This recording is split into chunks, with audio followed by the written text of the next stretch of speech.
comfortable with you. I feel like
comfortable with you.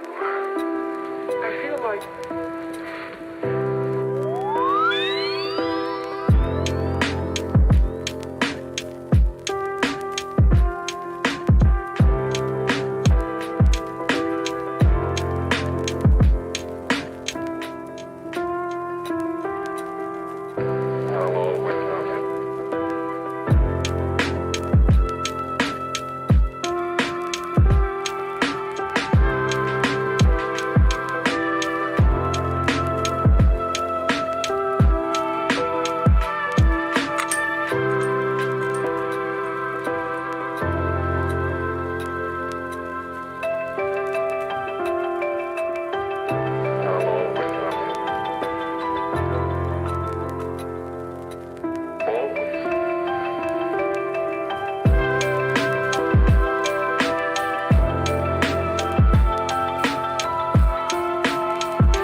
you.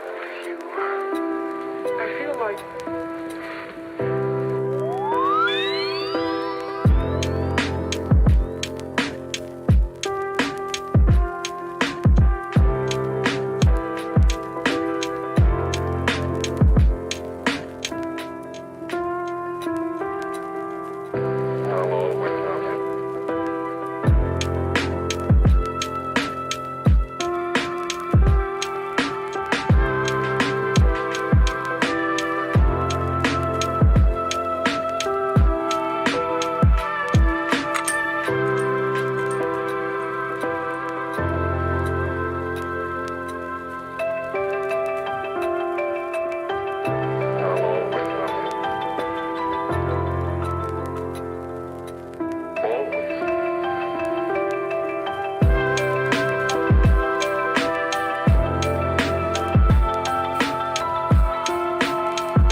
Don't know why that didn't work. We're back, and we're live, can't you tell, here on Couch Potato Diary. Coming up, we have a massive show for you. Now that the microphone works, we're going to talk NHL, Major League Baseball, Canadian football, UFC, WWE boxing, all of it coming up here right now on Couch Potato Diary Live.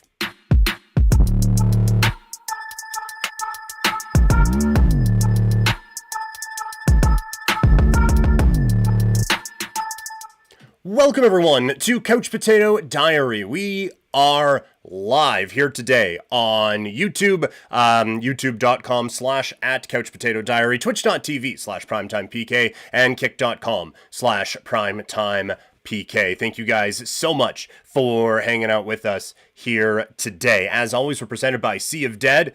Got the Sea of Dead hat. New hats coming very soon. You can pre-order them now. Got the Sea of Dead sweater.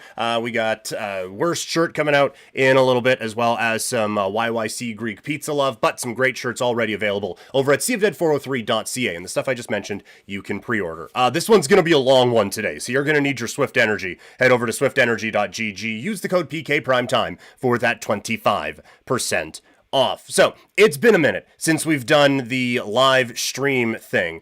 So thank you guys for being patient. Thank you guys for hanging out with me today. Like I said before, we're streaming this on multiple different platforms. So while you're watching this, if there are any issues at all, let me know, and I will try to address them as we go along. So a lot of things to get to, but I do want to give a shout out in the Twitch chat, as Deeds once again has subscribed. Thank you so much, Deeds. I greatly appreciate it. It's huge help, and I can't thank you enough for the support. So thank you very much, Deeds, for that. Also, Deeds was getting in on the text line takeover that we had over on Sportsnet 960 The Fan, which is where I have been, which is why we haven't been doing this, which is why we got a lot to catch up on, which is why we should get into it, as the National Hockey League is now down to 2. It is the Stanley Cup Final, and it gets going tonight. Let's preview it.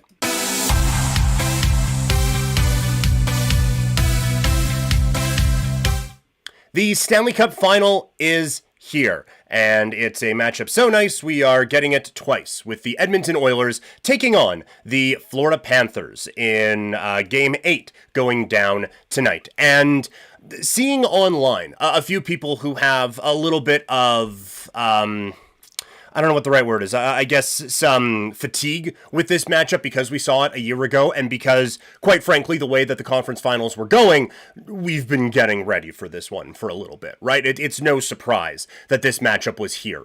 And so I do think there was a few people who were like, ugh, again.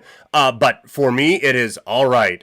Again, I can't wait. I think that these two teams are playing some fantastic hockey right now. Both teams are playing at an incredibly high level, and you have the Hyman injury on Edmonton's side, and we'll get to that one in a second here. But aside from that, you have a couple of teams who have been well rested. There isn't one team like the Carolina-Florida one at the start of the last round, where one team has been off for a month, and the other team played on Wednesday or Monday. So you don't have that. These two teams are rested. These two teams are ready. And for the most part, again, aside from a 50-goal scorer on one side, these two teams are relatively healthy as you can be after the marathon that is an NHL season. So we are getting these two teams at close to the peaks of their powers.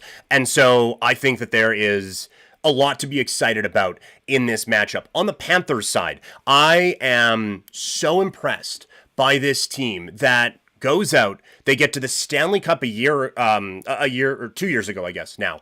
They win the Stanley Cup last year, and there has been no letdown. The letdown happened in the regular season, but that's because people were banged up. Ekblad was suspended, and you just had a team that was like, look, if we have to give up home ice advantage, we have to give up home ice advantage. I will say that will possibly play into this one coming up here this week and into the next few days. But I do think that what Florida has done to stay hungry, because we have seen so many championship teams have that Stanley Cup hangover, and it's okay, well, you just don't have that same intensity, and that has not been lacking. That this is still a team that is hungry. I don't think they're going to be able to match Edmonton's hunger, but I have been so impressed at what I have seen from this Florida Panthers team that they have a mission, and that is to repeat as Stanley Cup champions. There isn't we've been here before, it's fine, we'll turn it on, whatever. They have been full marks for how they have played here in this series. I will say,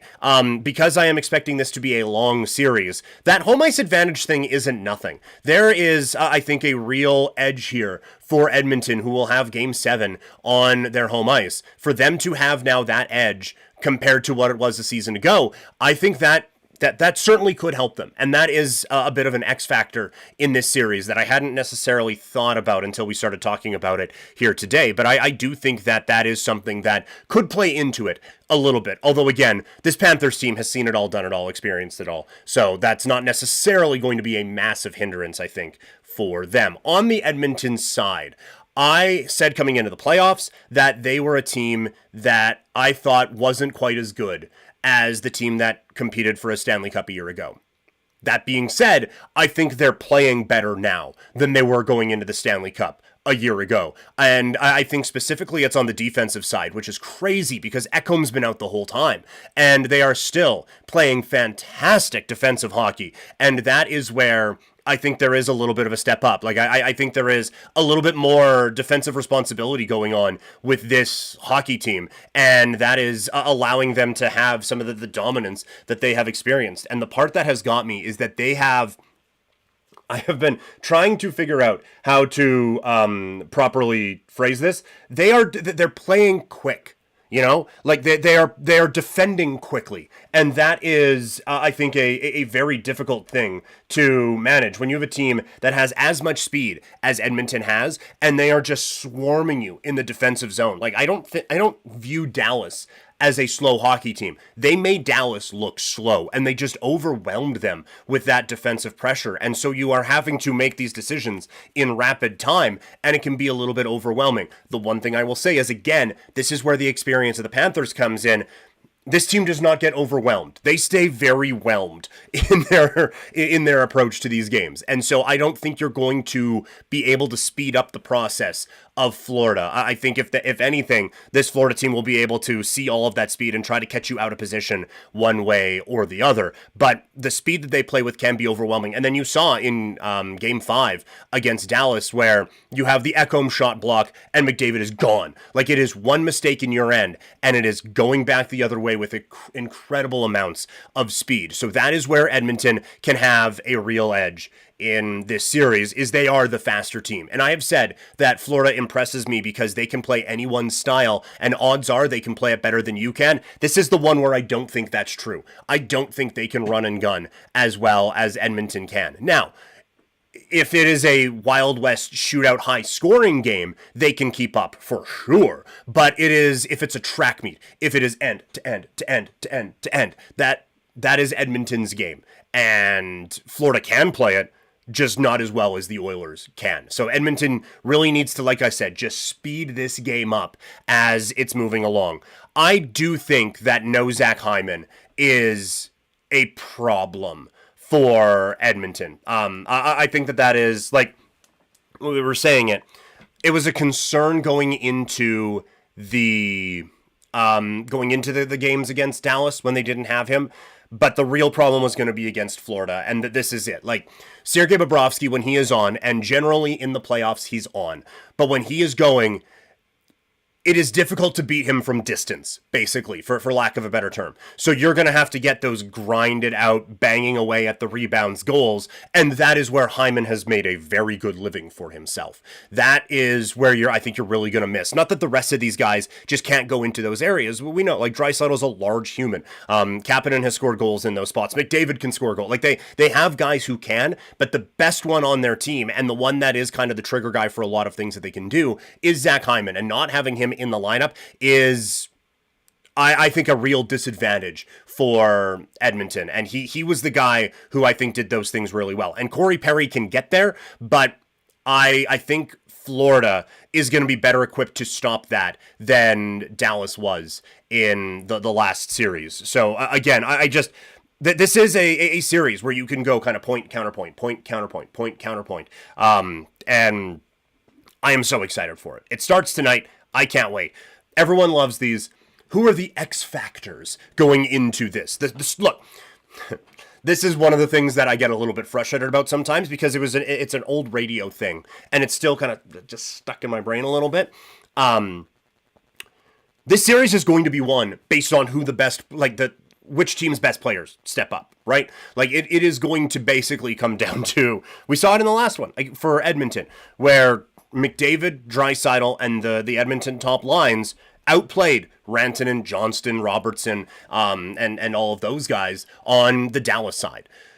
That's how it was won. But you always like to look at, okay, who are going to be kind of, if it's a tie, who are going to be the tiebreakers in those? And I'm looking at one on each team. I would say Rodriguez, I think, is probably the X factor for the Panthers. He steps up when Verhaeghe goes down with when Reinhart goes down with the injury, and he steps up and just fills in admirably.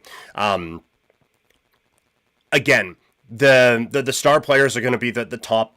Obviously, they're the biggest parts of this, but I think that Edmonton, when they lost against Dallas, it was because they got kind of out-depthed.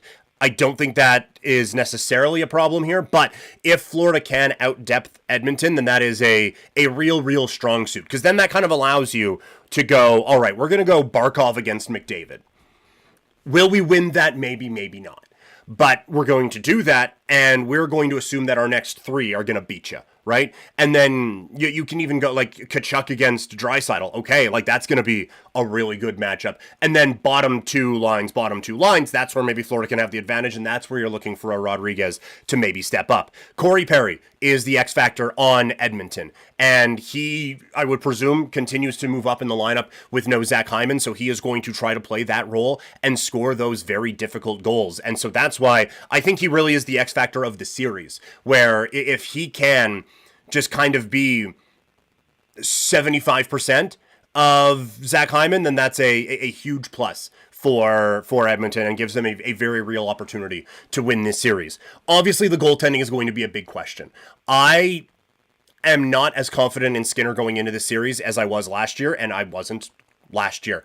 I think that while the numbers look very good, and a lot of this does feel like I'm just kind of picking at different Edmonton things, and maybe there's a little bit of that, the Calgary radio guy doing that on Edmonton guys, but I just feel like Dallas didn't do the things against Skinner that you needed to do to kind of make him get a little bit out of his comfort zone. I thought that they actually did a lot of things that you do to let Skinner get into the games, where it's just a lot of shots from distance, a lot of shots without traffic in front of him, and it just lets him kind of get settled into these games.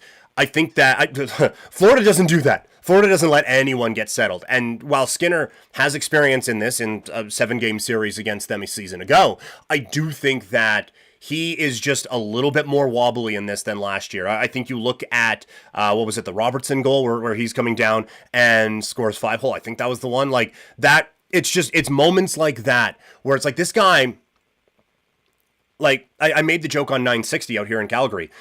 There was a couple of times where you would do the play-by-play thing like, oh, how did that stay out? But it wasn't a exclamation or anything. It was a genuine question. How did that stay out? I don't understand. I don't want to say it was just luck, because that is taking away from him more than I want to.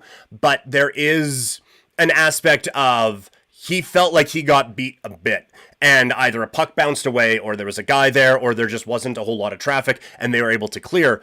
Credit Edmonton for doing that. But I think that he's gettable. And I think he is gettable specifically in the way that Florida can get him. So I think there are going to be at a few moments, at least. I was going to say games. That might be a bit of an exaggeration, but I think there's going to be a few moments where that creeps in. And I think given how evenly matched these two teams are, that might be enough. Official prediction time. I'm going Panthers again. You could probably figure that out. And look, for Edmonton fans, this is a time to rejoice, because I have not picked you in any round so far. So congratulations on your victory then. But I feel like the goalie thing is a little bit too much. I think the Panthers are playing at a much higher level than people I think giving them credit for, because the Hurricane series was so one-sided. You look at it and, Hurricanes, whatever. But no. That's a very good hockey team that the Panthers made to look like not a very good hockey team. So credit to them for that. And I just think a lot of people, I don't want to say are sleeping on the Panthers because they're the defending Cup champions, but I think it is a little easy to say, oh, Edmonton's more desperate. Look at how well they played against Dallas, because we give Dallas more credit than Carolina.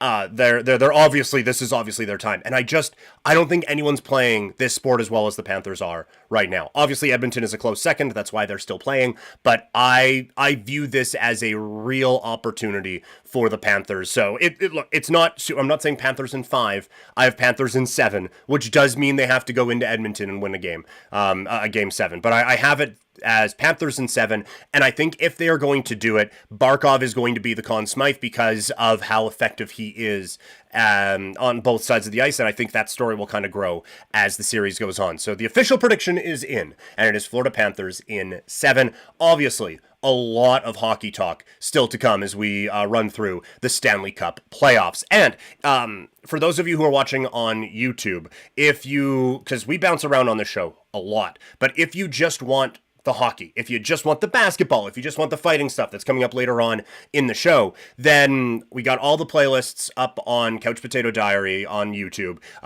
So youtube.com/@Couch Potato Diary, and just find whatever sport you want, and that's where all the breakdowns are for that one. Also, if you are enjoying the show and want to support what we are doing here, or you just want to help the dog and cats live their best life, there is a tip link now on both Twitch and YouTube. I don't believe I have one set up on Kick just yet, but would love any support that you have. Obviously, we are living in trying times, so if that's not something you can do, it's not a prerequisite. It is just a little thing that is out there if you want to help support the show and help what we are doing here. So watching is the absolute number one best thing you can do to support if you want to share it with your friends or whatever. But there is a tip link, and that's for those listening in podcast form as well. There's a link in the description for the podcast. There is a link on the page and in the description here on YouTube, and a panel over on Twitch.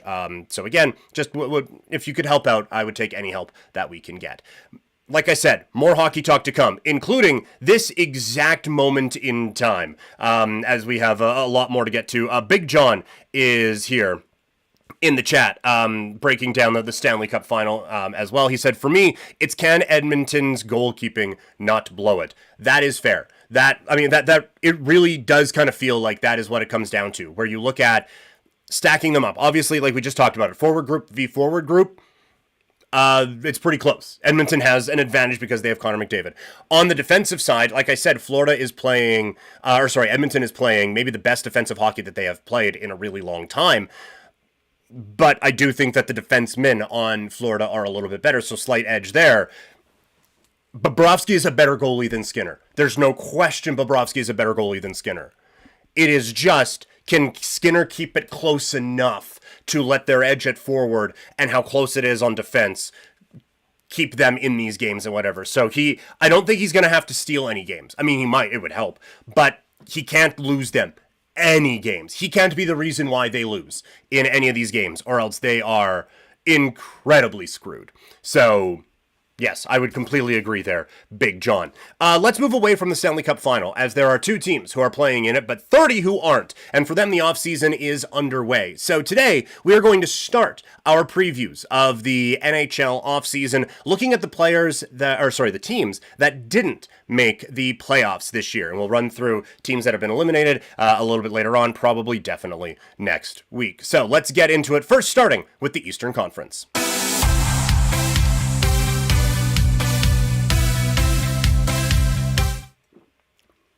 Little Swift energy in there for you.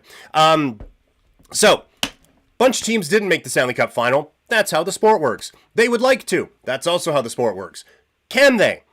We'll discuss. It is time to preview the offseason for the NHL teams that missed the playoffs in 2024-2025. And we start East. The Philadelphia Flyers, they ranked 24th in the league in goals for, 28th in goals against. They had the 30th ranked power play in the National Hockey League, but the 20th ranked penalty kill.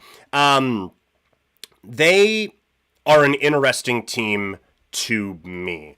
I like quite a few pieces on this particular team.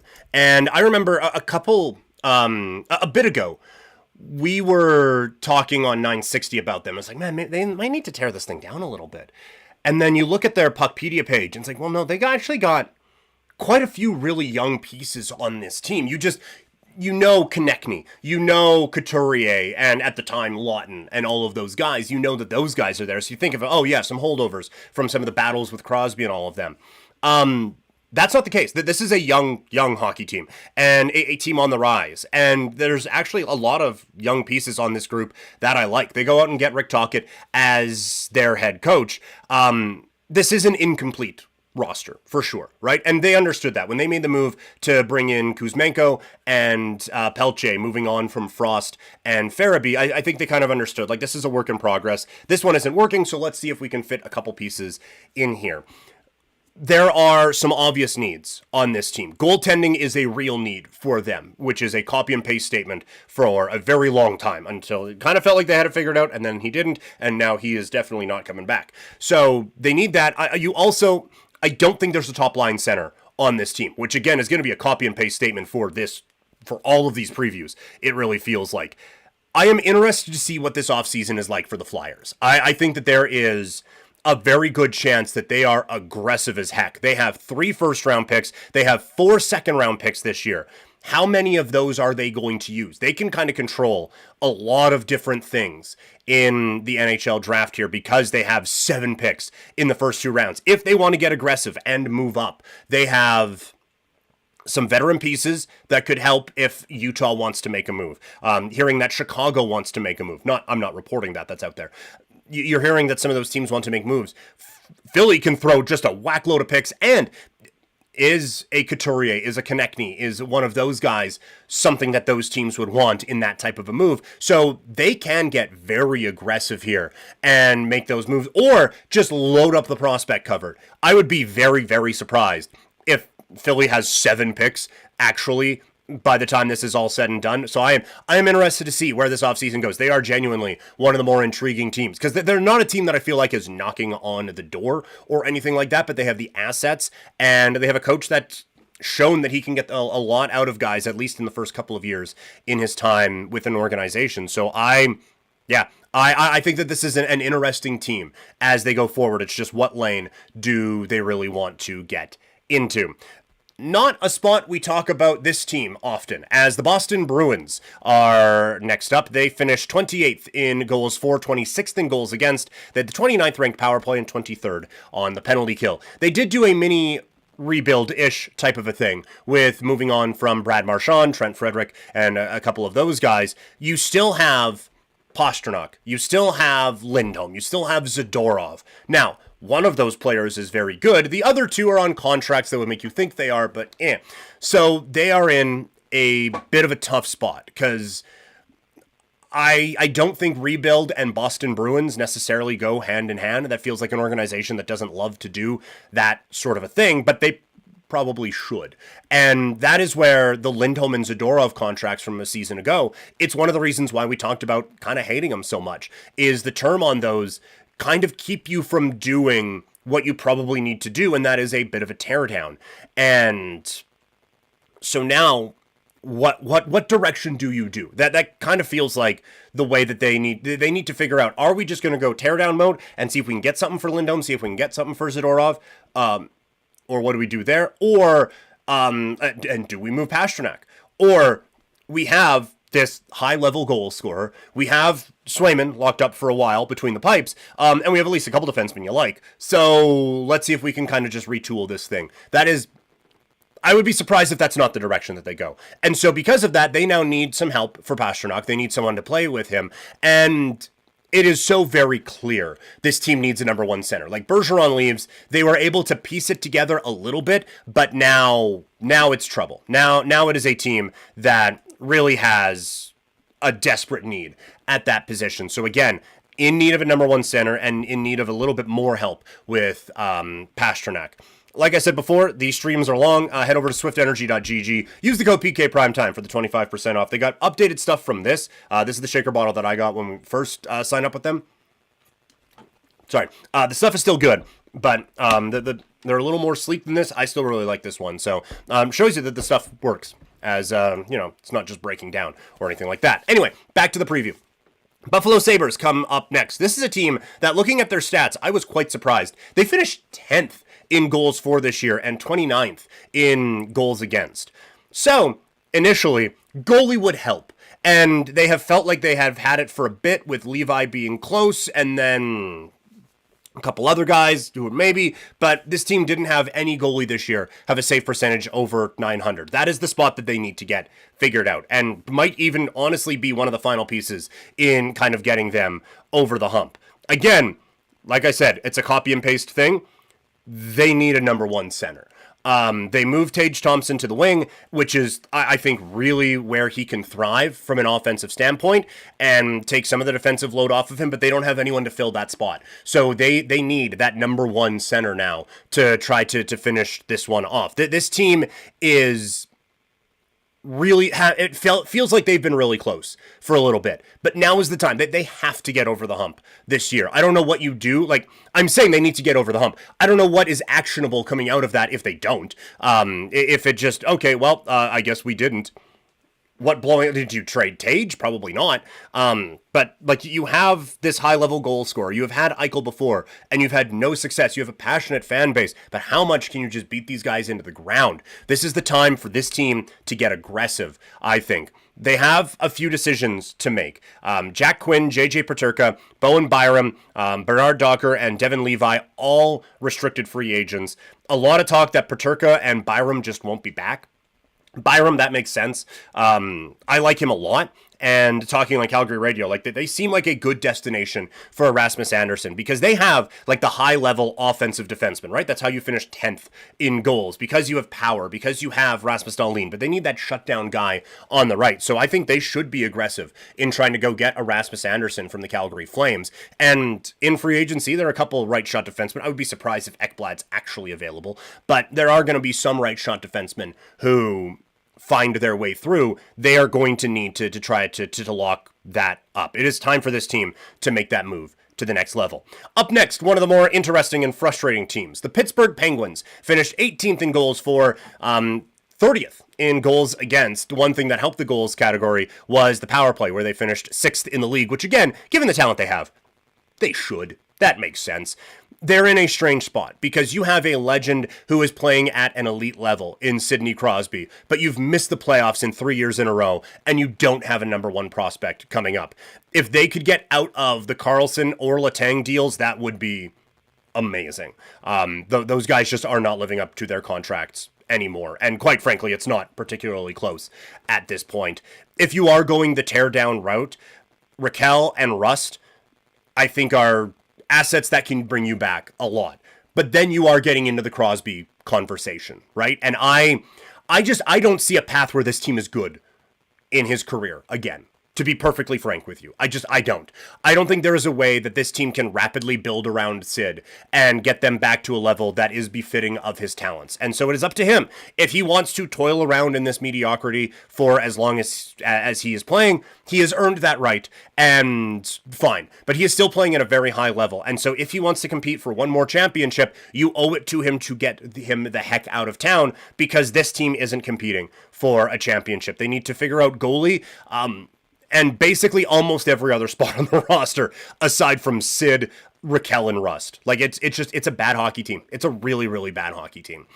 Moving on, the New York Islanders finally, you know what? I don't think this team is very good, but here they are somehow in a playoff spot. That run comes to an end for the Islanders. They have some decisions to make as well for a team that finished 27th in goals for and 20th in goals against. You had Noah Dobson, a restricted free agent, or you have Noah Dobson, a restricted free agent. Kyle Palmieri is a UFA. I'm interested to see what direction they go. Palmieri specifically, I guess. I'm interested to see what they end up doing with that, because they do go the rebuild at the deadline. Do you keep up with that? Just let Palmieri go. Dobson's, I still think, a really key fixture on this team, and one guy that I think they should try to lock up long-term, regardless of the direction that they're going. Lock him up long-term, because he is still young enough that if you go the rebuild route, he can be good again, or he can still be good by the time you're good again. But Palmieri, if you sign him, then you're kind of committing to moving forward with a competitive roster. If you want to go like a rebuild route, they have quite a few pieces. But from just a starting over standpoint, Barzal, Horvat, Pajot, Lee, Dobson, Pulock, Pelech, and Sorokin, that's a really good starting point. And if you want to just build around it, I think you can, and I think you can pretty easily. I don't think this is Pittsburgh, where it's like, I don't see a winner here. You can see a winner with that group. But if you do want to go the teardown route, gosh darn, are those some assets to tear down with and recoup a whole lot there. So they're in a spot where you can conceivably go either direction, and I think be successful in either direction. Don't think the same can be said for the next team. The New York Rangers finished 12th in goals for, 19th in goals against this season. Last year went about as bad as it could have. I do think that this is still a talented hockey team. If I were them, I would not give up on this particular group. Obviously, there are an aging curve that is happening, but with Mike Sullivan in now as the head coach, you do have to decide what you have in Zibanejad. He does have a no move, so there isn't a whole lot that you can control, but if you think that there is a high-level guy there that you can build around, then perfect, great, we do that. I don't know if that's still there. And I still think he is at a point where you can get some trade value back for him if he decides he wants to go to Team X. So that's a tough call that they're going to have to make. I still think, like I said, that the pieces are there, specifically the goalie with Shesterkin. You have that. I still think Panarin's a very good hockey player. I still think there's something there in Zibanejad. I wouldn't have with JT Miller, but he can still be productive. Fox on the blue line. Like, there are pieces on this team, and pieces that are expensive enough that I think the rebuild route might be a little bit more difficult. So I think you are almost kind of pot committed with this particular group to try to build around it, but I think there are some very strong pieces to still build around here with the New York Rangers. Up next, the Detroit Red Wings, who finished 22nd in goals for, 21st in goals against. They have come close to the playoffs in back-to-back years. It's time to really, really fix that. They have a very solid group that you can build around with a lot of very good high-level talent. One thing that desperately needs to change is the penalty kill. To have one of the worst of all time, that obviously needs to be fixed. They finished 32nd in the penalty kill in the NHL, 4th on the power play. So special teams were just all over the place. This is an interesting group because top line center is not something that this team needs. I think they're pretty good in that spot, but a high level winger is needed. I think some depth scoring would definitely be beneficial. Like they went the veteran route, right? Like they have the guys who you like up front, the Raymond, Larkin, DeBrincat, those guys. Like that we saw when it first started a couple of years ago. They looked unstoppable, and then the league figured it out. But that's still high level talent that you like. They went the veteran route with the guys behind them, and just none of it worked. They need to figure out the depth scoring part of it, and probably another top four defenseman is what is needed. But this team does feel like it is really, really close. And I think when they get in, I don't think it is going to be a Ottawa Senators, Montreal Canadiens. Hey, look at that. We got in the wild card. I think if this is a team that gets in, they are going to be oh my God, this team's a wagon now. Like they are going to be that level of a hockey team.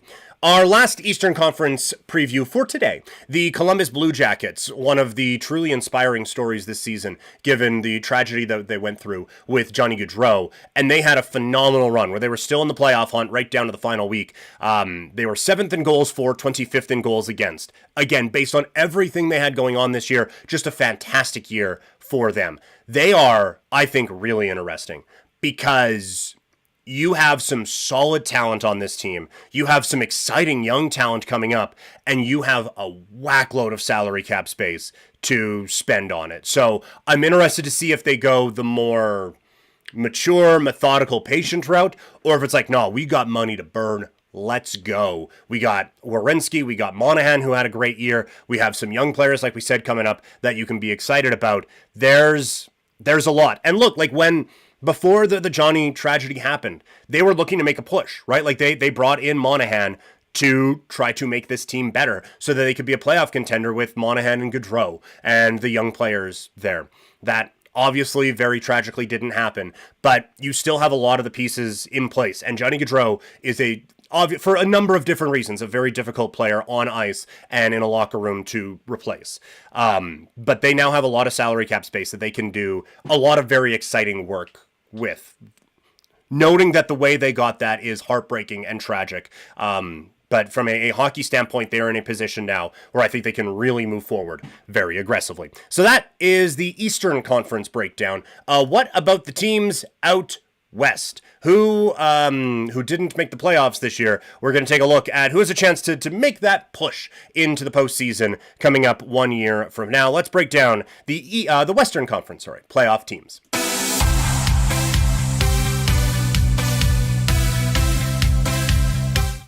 Western Conference non-playoff teams. Looking at the offseason preview here for those clubs. The Edmonton Oilers, for the second year in a row, are Western Conference champions, which means for the second year in a row, the same group of teams are very disappointed that they're not. Let's start with the San Jose Sharks, who can't be that disappointed. You probably saw that coming.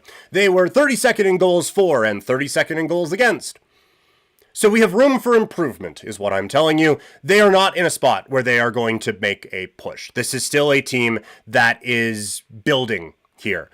But I think they are building appropriately. I think Toffoli is the perfect guy to play with Celebrini. Celebrini and Smith have taken some steps. Celebrini, I think that experience of the Worlds is going to be incredibly valuable to him. So they are putting a good foundation together. I do think that this is a group right now that just needs more NHL talent. So they're still out there building that foundation and growing it up. But I do think that they are getting closer. Like, I think next year is probably the last full, we're going to be very bad year for them, given, the pot of gold at the end of that rainbow at the end of next season with Gavin McKenna and the whole country getting to see what he did at the MasterCard, or not MasterCard Memorial Cup. I got so used to that. I knew I was going to do that at some point. I'm just happy I did it here and not on radio. But at the Memorial Cup, I think it's another year of putting the kind of foundation together, but I like what they are doing in San Jose. Can't say the same for the next team. The Chicago Blackhawks, 26th in goals for, 31st in goals against. Special teams actually not that bad. 7th on the power play, 15th on the penalty kill. The roster around Connor Bedard is inexcusable. I think that this is going to be the most aggressive team this offseason to try to get him some help and to help his development. For him to not make the Four Nations, I think that was kind of the wake-up call, and okay, we need to fire the coach, we need to really build around here. But make no mistake about it, Kyle Davidson is general managing for his job right now. This roster is really bad, and you can't have that when you have this top player. And I know a lot of the discussion has been, like, this team just wasn't ready. Like, the rebuild jumped forward quicker than they were ready for it too with Connor Bedard, and now they are scrambling. And they're not in a spot roster-wise to build around that kid. And so I do think they are going to be incredibly aggressive this upcoming offseason. There's a reason why a lot of people are saying, and Marner to Chicago, because they're going to throw like $14 million at him. And on the one hand, that can work, right? Like, okay, we need high-end talent, let's go get high-end talent. At the same time, when you're trying to rush a rebuild and just throwing a ton of money at stuff, it sometimes doesn't always go all that great. And it can also not be ideal to win the off-season, so to speak. That doesn't really mean anything. On that note, the Nashville Predators, 31st in goals for a season ago, 27th in goals against. It was a disaster last year, like just an unmitigated disaster. I wonder if they just hope that everyone having a year of chemistry will be an improvement. They need obviously some scoring help, finishing 31st. They need defensive help. The goaltending I still think is okay, but there are some signs that maybe it's not as okay as they might think it could be. If they went full teardown mode, no one would blame them, because that was a disaster. The problem is, like, some of the contracts that they signed are huge, and those are difficult ones to move off of and get any kind of assets back for them. So they're in a very, very, very difficult spot. And so that's why I think, that's why I wonder if they just say, okay, last year was terrible. This year, though, everyone is a little familiar. It's not such a jarring offseason for so many guys. We haven't just rebuilt a top line. Let's actually go out there and do this thing and hope for that. Because I don't know if they have what you would need to fully like tear this thing down. The Seattle Kraken up next, 16th in goals for, 24th in goals against. They have a bit of cap space, but not a whole lot locked down on the roster right now. So interested to see what direction they go. They haven't figured out the coach thing yet, as far as I know, at the time of this recording. Anyway, so they have quite a bit of work that still needs to be done. They went with a couple of win now moves in the offseason in Montour and in Stevenson, and it didn't necessarily, well, obviously it didn't work. We're talking about them and the teams that didn't make the playoffs portion of this. So I have concerns about that because you make those moves, those contracts I don't think are going to age very well. You make those moves so that you're better right now, and they weren't. So where do they go now? They have the 8th overall pick and then 2 first-round picks in the next 2 drafts after that. I think there is a mix here, a good mix of youth and veterans on the roster. They have Yanni Nyman and Berkeley Catton, who feel like they are close. You also have Eberle, Tolvanen, Schwartz, Alexiak on expiring deals going into next year. So I do think there is a chance for them to open up some salary cap space if they want to make a big push, but there's also a chance for them to open up roster spots to allow these kids to develop. And I think that is really where it is going to go. I think that this is going to be a team that sees that they have a few guys on expiring deals, try to maximize those and really build this covered up and recognize that you're not Vegas and you're not going to do what they did as an expansion team.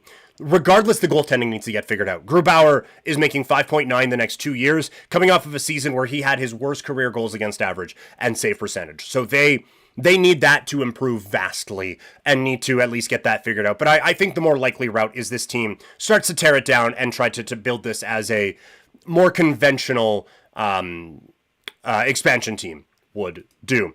The Anaheim Ducks up next, 30th in goals for, 22nd in goals against. It's gross that they are bringing in Joel Quenneville. Zero accountability for people around that Blackhawks situation is just absolutely disgusting and incredibly frustrating. And, oh, well, everyone deserves a second chance. Sure, I'm not saying that Quenneville should be unemployed for the rest of his life, but it is a privilege to be a coach in the National Hockey League. And I think if you are a part of a situation like he was in Chicago and covering that up when there are real human being consequences that go along with that, I think you've lost your privilege of being a head coach. There are only 32 of these jobs. I don't think you should be able to have one of them. And part of that is on the Ducks for like actually thinking, no, this is a guy we can bring in. I think a lot of it's on the league for not stepping in and saying, no, you can't. Like just, it's not, oh, we prefer you didn't. Oh, da-da-da. It's not happening on our watch, but it didn't. And the Ducks have signed them. It is time for John Gibson to move on, right? Like he has perpetually been on trade bait boards for years now. You have Dostal, who was strong last season. It's his team now moving forward. There are a lot of goaltending needy teams out there that Gibson can still be a boost for. They do need some scoring help on the wings, which is, again, a little unique given how many of the teams we've talked about. Hey, number one center. But Carlson, McTavish, Strome is a really strong 1-2-3 down the middle. I think you need some help because on the wings, because I don't think Killorn and Colangelo and those guys are really what they need on the wing. So I think you need to add a real scoring threat on the wing, and this team could use another strong defenseman. Radko Gudas is a top 4 D-man on this team, and he is not a top 4 defenseman in the National Hockey League at this point in his career. So that is a player that I think that is a spot that they need to upgrade on. But look, they have a lot of the high-end talent that you would really want. And I think they are a team that has a very real chance of breaking through this season. The now named Utah Mammoth are up next. They have some exciting pieces on a team that 20th in goal scoring, 17th in goals against. You got the pieces with Keller, Cooley, Gunther, Sergachev, Dursey, a few prospects that you like. They just signed Simashev and Boot. They'll be coming in this season. Couple of huge dudes who put up some good numbers in the KHL. So they have a lot you can be excited about. They have a lot that, like, it feels, again, this team is very cuspy. They're right on the cusp of kind of breaking through here for the Western Conference. A lot of talk about the 4th overall pick being in play for a win now type of a move. I don't hate that idea. They draft Tej last year. They have the prospects that we talked about here. They have a young roster. This is the time to really make that push and see if you can kind of break into this West. The problem for them is the Central is absurd. And I don't think Colorado's going anywhere. I don't think Dallas is going anywhere. Minnesota is finally getting some cap help from the buyouts that they had. St. Louis, good team. Winnipeg, still very good. Central is tough, so it's going to be tough for them to break through. But I do think they have the pieces that can do it. The blue line looks pretty set. We had kind of talked about them again as a Rasmus Andersson team because they do have guys on the right side. But I don't think you could say, oh, no, we couldn't possibly trade for Rasmus Andersson. We have Sean Durzi. I don't think that's the case there. I think they'll be looking to add a top six forward. They can go on the wing to give them some help with Schmaltz on an expiring deal, or at center and move Hayton down to the third line. That feels like the way that they probably should go. And but if they want to go on the wing, like Mitch Marner, feels like a pretty good fit out in Utah. A couple Canadian teams to put a bow on the previews for today. Anyway, the Vancouver Canucks, 23rd in goals for, 18th in goals against. They're just looking for a direction. It has been a very, very strange time out in Vancouver. And, I mean, perpetually, right? But this was a really strange season to follow up a really strong year 2 years ago. To have that season and to have it all come crumbling down it should be studied at this point. Brock Besser feels as good as gone. It's not great for a team that was in the bottom half of the league in goals for, but this is all about Elias Pettersson. If you can get him back, because I still think that one of the most talented players in the National Hockey League lives in that body. It's just a matter of getting that out of him. If you can do that, then you're all right. And then you decide to build around it and try to make a push. If you don't think you can, if it is just not a problem that you can solve, then this team goes the rebuilding route. And it's him, it's Hughes, it's everyone, and it's a teardown, right? So that's where I think they kind of need to make that decision. If they're going to go with some like actual go for it type of moves, they need a number 2 center behind Pettersson and some top 6 scoring help. Unless Höglander and Hedl and Lekkerimaki make gigantic jumps, they need some legitimate top 6 scoring help.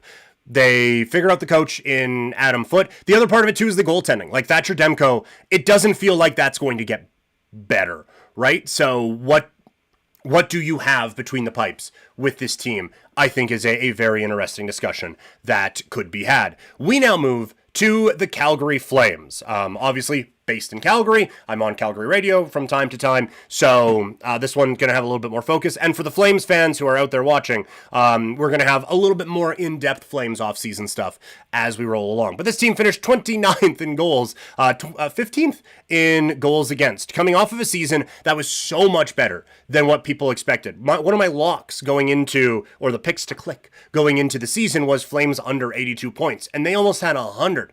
So good on them for that. It still feels like the smart route for them, though, is the rebuild direction. Rasmus Andersson is due for an extension. It seems like the tide has shifted on that. In the season, it was, no, they're going to keep him. Well, and he gets banged up. It wasn't a great end to the year. He fits a need that so many high-quality teams have, and he is, assuming Ekblad doesn't really hit the market, or I mean, there is only one of him to go around, he fits a need and is probably the best option that will be out there for a lot of teams. So there is, I think, a lot that you can get for him, and also for a young and up-and-coming team, you have Parekh and Brustevich on the right side. It's time to see what you have in those particular players. So I think that is an exciting way to go about it for the Flames. The building blocks look good last year. Coronado was fantastic. He signs the extension. It's a smart move. Zari, seeing online everyone throwing him into trades for draft picks and stuff like that, you don't want to get too attached to your young players, but I was so impressed with the quality of play that he had a season ago. I would be wary of doing that. I would need to be sure I was getting exactly what I needed if I was throwing him in, because I think that he is, at the forward group, him and Coronado, the closest you have to future, not superstar feels high, but high level type of players. I just think the skill that he showed, the production wasn't there and injuries were a thing, but if you just watched him on the ice, you saw he was snake bit, and you could see how much potential this kid has. So I think the world of the kid as a prospect, and I'm not saying he's untouchable, but it would take a lot for me personally. You still have Huberdeau and Kadri stepping up. They need some more scoring to be successful here. Like Huberdeau, Kadri, and whether it was Coronado or Klapka or whoever, that was great. Realistically, if you want this team to be like competitive, that's a second line. And that is not a shot at any of them, but that's just, like when you're looking at what is left in the playoffs, that's a second line. So you either need a lot of high-level talent ahead of that or to see where you can go with those particular players. A true number one center does not exist in this organization, which explains why the tank route next year is probably the way to go, again, given the Gavin McKenna of it all. A question of whether or not some vets want to stay is, I think, valid. It would be tough to sell to Kadri and Coleman. Like, hey, you guys just fully put your bodies on the line. We really do appreciate it. We're 2 points back of a team that's in the Stanley Cup Finals right now, which is why we are absolutely going to tear down. And we're not going to try to be bad, but, I mean, it's going to be obvious what we're trying to get at here. Do those guys want to hang out for it? They have full no moves. If they're like, yeah, we're just in it, we love it here, and whatever direction we go, we just want to play hockey for the Calgary by God Flames, then that is their right. They have that in their contract, and they're not going anywhere. If they're on it, then that could really change the offseason for the Flames and for a couple of other teams out there in the NHL. This team is still not great and still not in a great position going forward, but they are a touch further along than we thought they were this time last year. Like if you are to keep a lot of the foundational pieces in place with this group and it still falls off next year, which it very well could and is probably the likely outcome, and the ping pong balls go their way and McKenna comes in, then they're ready to just go. This isn't Chicago where, oh man, we just don't have the pieces around it. You got the pieces around it and then you can just go with it. So I think they're in a fine spot, but not one where it's, oh, just go out and get Besser and you'll be fine. Like they still have a few holes and a few long-term holes that need to be plugged. So that is our Western Conference preview for today. Going to keep those going as the off-season continues here on Couch Potato Diary. But not done with the sports talk today. This stream, like I said, this is going to be a long stream today. We move to the world of baseball now, as yesterday on the podcast, didn't do a live stream with it, but podcast available now, looked at what I was buying and what I was selling as we are at the 60-game point of the baseball season. Did that in the National League. Let's do it in the American League now. What am I looking at? What am I buying? What am I selling in Major League Baseball in the American League?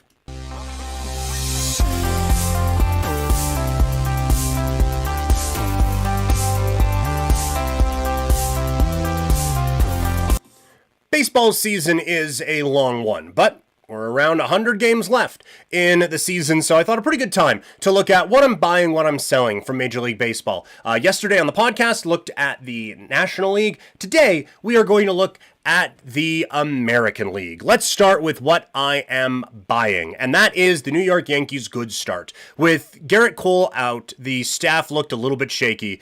It does have a chance to be a bit of a house of cards if there is one more injury, but enough guys are stepping up that you have to think this is legit, right? Like Aaron Judge is just having another monster of a season, and you are getting enough production from enough of the guys around that this feels legitimate. Also, no one else is really breaking through in the American League East, so I think they will be fine. Have to focus on the Toronto Blue Jays. That's what I do on this show. The Blue Jays being mid is something I'm buying. It is pretty predictable. The offense struggles, the pitching keeps the head above water. The pitching struggles, the offense keeps the head above water. The bullpen, a little bit shaky until you get to the top guys, and even the top guys have been shaky at some times. You do like that they have been getting some production from the bottom part of the lineup, and I do like that they are getting creative in how they're a lot of hit and run with a lot of these guys. You don't love the sack bunting, but a lot of stolen base attempts and trying to kind of piece together an offense that way. If Santander can get right, this offense takes a step forward. The pitchers, you kind of need them to pitch to their baseball cards, and you need Scherzer to come back and be even remotely competitive in some of those. But they still feel like they are a couple pieces away from making a real push. But them being mid, I think, was really, really predictable. And the Orioles struggling. I'm buying it. Maybe not to the point of a winning percentage that starts with a 3, but we talked about it at the beginning of the year. They did not do enough to build around this high-end talent that they had to push them forward. And also, one thing we didn't really think about is that young talent can be a little unpredictable at times. And so to just assume, oh yeah, upward trajectory the whole way, perfect, doesn't happen all that often. So I feel like there is a lot that Baltimore can be excited about, but I do think that this is payback almost for not doing enough to build around these young pieces. Now, you could get into a bigger discussion about Corbin Burns, because that was the piece that a lot of people were like, how could you let that guy go, and how can you not replace him? Well, now his elbow's dead, and he might not pitch again this season. So, like, where was that other move? My counter would be, I don't know, somewhere figure it out, that's your job, because you have high-level talent that you are now wasting away, and as a Blue Jays fan, I am here to tell you that that window does not stay open for forever. Moving on to what I am selling. The Tigers being the best team in the American League. I think this is a good team. I think this is a really good team. Certainly the best team in the Central. But best in the American League? I don't know. They're getting a big boost from their home record for sure. The road, they're a bit closer to a 500 type of a team on the road, but they have quite a few pieces on offense that you like, and they have a lot of really live arms in that pitching rotation. But I still, maybe this is just me being stubborn, I'm still not there on best team in the American League, so I'm selling a little bit. It's not a full dumping out of the portfolio, but just a little bit selling on the Detroit Tigers. The Mariners leading the West, and now, admittedly, I prepped this a little bit ago, I don't think they're leading the West anymore, but the Mariners being that good. Well, let me just see. Am I off on this? Where are we at here? The Mariners are at 32-27. They have the best rotation in baseball, and they have some guys stepping up on offense. They're a team that I was very, very high on coming into this season. I don't know if I was this high on them, and maybe I was, but it's just watching it. It's like it still feels like it's not all the way there just yet. So that's why I'm maybe not quite as high on this team as I was at the beginning of the year. The pitching has not clicked, I think, in the way that you would expect it to. And so there's a little bit of kind of hedging on my part, that best rotation in baseball thing. That is more a potential than what this team actually is right now, sort of a discussion. But I do still think this is a playoff team, but best in the West, we'll see. And right now, as of this recording, they're half a game back of the Astros. So that is buy-sell from the American League. One last thing on the sports part, the stick and ball sports part of the podcast today, and that's the Canadian Football League. The CFL season gets going on Thursday. That's tomorrow. So today, we are going to continue the previews of the Canadian Football League. Yesterday, we looked at the win totals of the East. Today, we are looking at the best in the West. Here are the 5 teams in the CFL's West Division.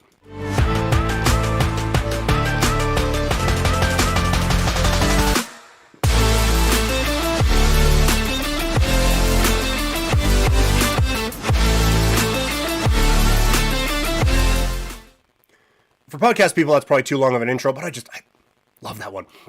So, previewing the CFL's West Division. Yesterday on the podcast, previewed the East. Today, we are looking at the West. Should mention right now, if you want more Canadian Football League content from me, you can get it.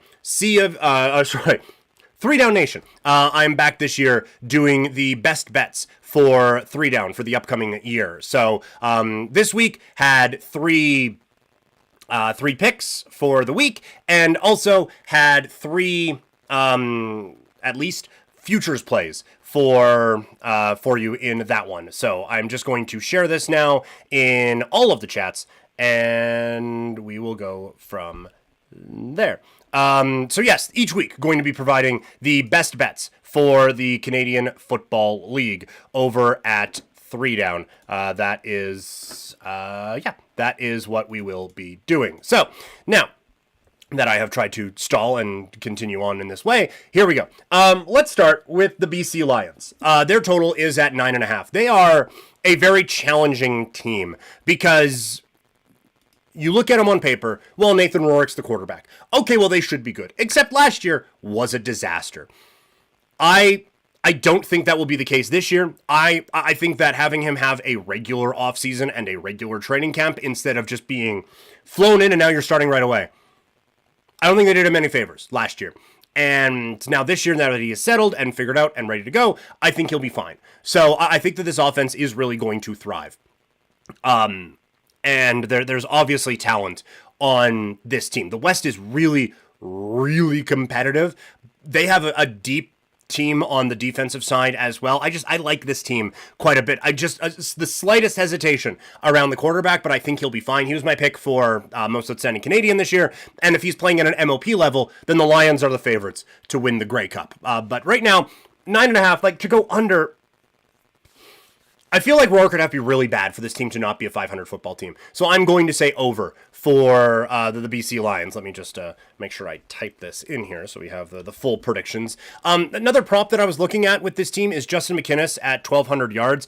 I think the world of this guy as a receiver. I think he is like one of the top 2 or 3 receivers in the Canadian Football League, and thusly, I think that this is a guy who could have a gigantic year in BC. So much depth at wide receiver on this team, but he is the one that kind of stands out. So again, if Rourke is good, then McInnis is good. And so if you are kind of piecing together a couple of different things, I think if you think Rourke is there, then all of a sudden you have a Rourke MOP vote that's in play. You have probably over on yards for him, and then you certainly have over on yards for McInnis. The Calgary Stampeders are up next. Their total is easily the lowest in the Canadian Football League at 6.5. They made a lot of changes. A lot of changes in the offseason. And you can understand it. Dave Dickinson is absolutely coaching and general managing for his job right now. And he has ousted a lot of assistants who are very popular. One of them is the coach now in Edmonton. And the other one he's going to be facing as a defensive coordinator for Hamilton. So there's a lot of pressure. And so with that came a lot of aggressive change. I think they're better. I do. Like, offensively, they're significantly better. There's no question about that. Let's start with the obvious. They are better offensively. When you go from Jake Mayer, who is the backup quarterback now in Saskatchewan, to a guy who's the MOP, yeah, that's an upgrade. And then to bring in Rhymes, who he is comfortable with as well, as a phenomenal 1-2 punch with Bagleton, and then you have the young receivers behind with Barnes and Philpott. This offense is good. This offense is good. I worry about the offensive line a little bit, but it's a good offense. The defense is different. It's definitely different. And it's probably better. I just don't know if it's good. You know, like, Arimilade is a game wrecker and could make a case to be one of the best, or not one of, like, could make a case to be the best player in the Canadian Football League. But, around that, I just thought that they let go a few too many guys, and you are piecing together a lot out there. And so there's a lot of like, maybe, but chemistry-wise, like, I think this team's going to get off to a tough start because there's just so many new pieces that you are integrating. And I get, like, the CFL, there's a lot of turnover always, but this is a lot.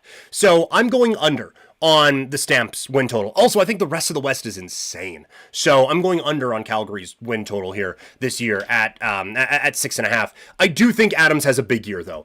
A, because I don't think the defense is going to be all that great. But B, he's also very good. And he has a lot of talented players at his disposal in a Dave Dickinson system that should help him thrive. So I think Vernon Adams does go over that at 4,250. So that's one there. So, hey, some positive for Calgary. On the Edmonton side of things, they bring in Mark Killam, so vibes are immaculate. People are loving the new head coach out in Edmonton.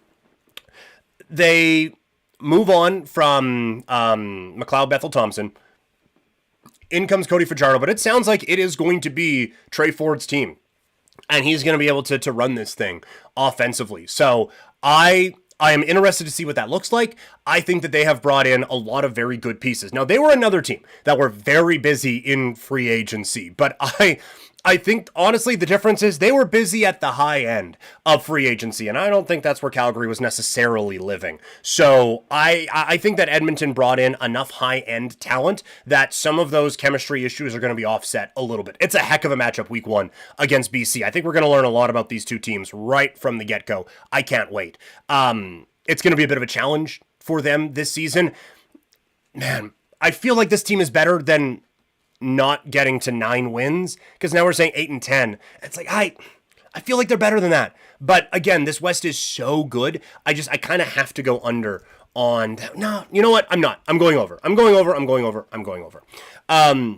Do want to mention here, going into this next one, because our next team, the Saskatchewan Roughriders, not only am I on 3 down with the best bets piece for the upcoming CFL season, but I'm now going to be doing reaction pieces after all the Saskatchewan Roughrider games this year. So very, very excited about that. Couldn't be more excited. Very thankful to Dunk JC and Hodge over at 3 down for all the support with that, and very excited to get this thing rolling. So now, next form of business, I have concerns about Saskatchewan.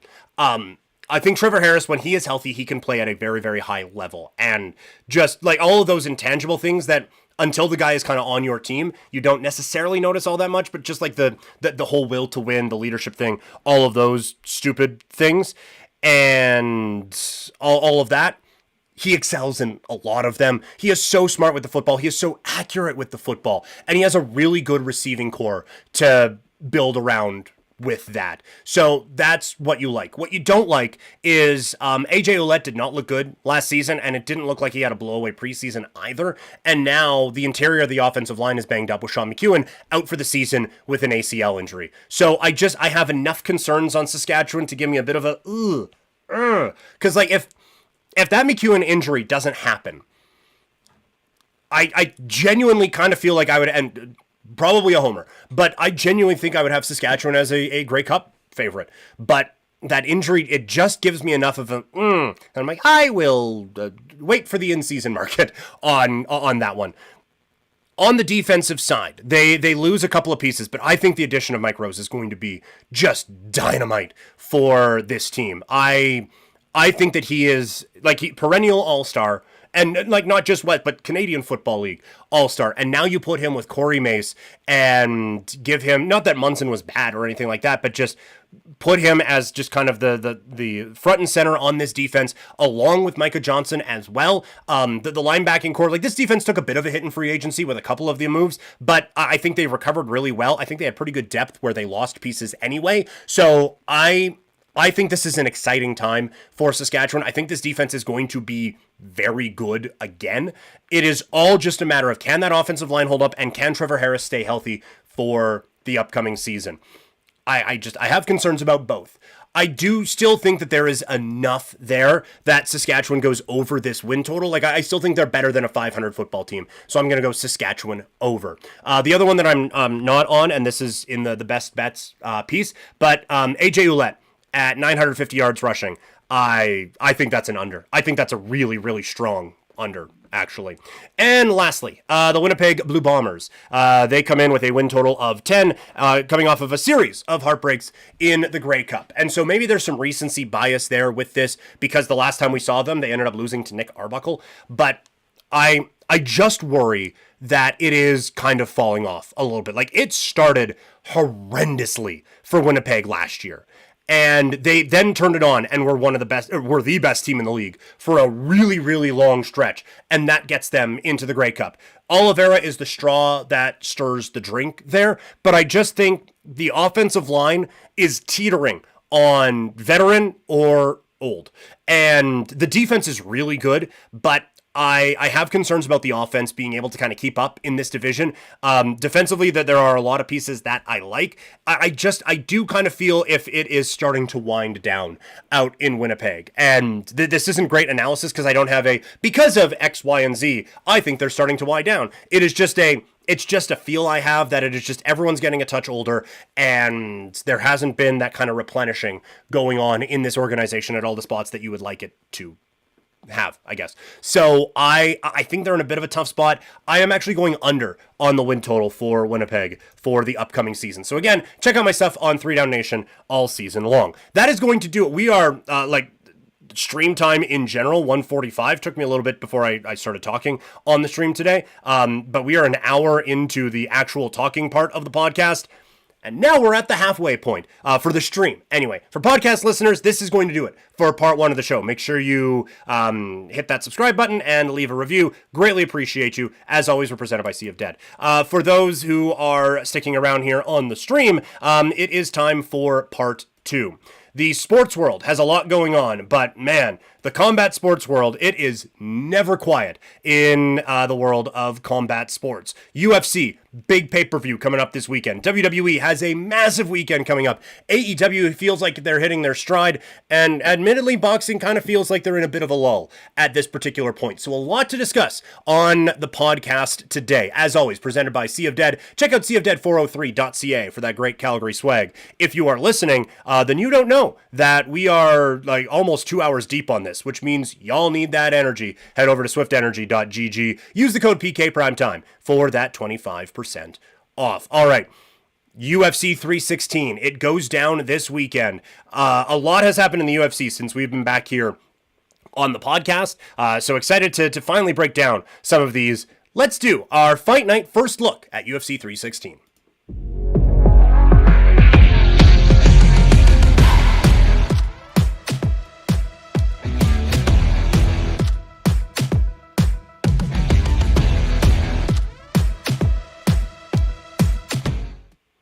So, sorry if that started off a little bit hot for you guys there, but it is UFC 316 going down this weekend, and I think a really intriguing card.